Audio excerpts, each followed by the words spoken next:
Is it a bus? Is it a boat?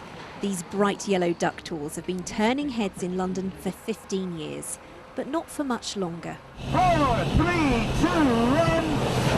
and splashdown! London will definitely miss us.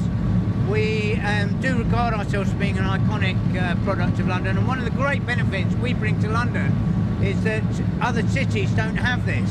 So they don't have it in Paris or in other European countries. The tours will stop because they won't be able to use this ramp. Thames Water is taking it over to build a new super sewer. It says it's vital to remove tens of millions of tonnes of pollution from the river. I'm afraid we have looked at lots of alternatives with duck tours, worked very collaboratively with them. We've also tried to push back the time as long as possible until such time that they had to stop their operations. But no, there is really no practical, safe alternative to the one we have now.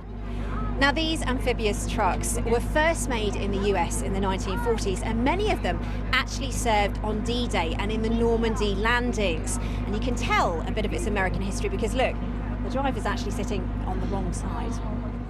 More than 1.8 million passengers have travelled on London Duck Tours since its launch in 2002. Those services were suspended for a time in 2013 when one vessel caught fire. It's a duck tour bus on fire, look. For many of today's passengers, this was a special trip, especially for Emma and her son Oliver, who has cancer. There's been a big fundraising effort to raise money for Oliver's bucket list.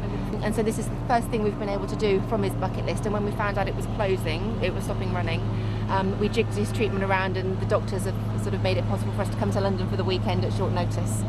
John hopes the duck tours may return one day. But in the meantime, what will become of the vehicles?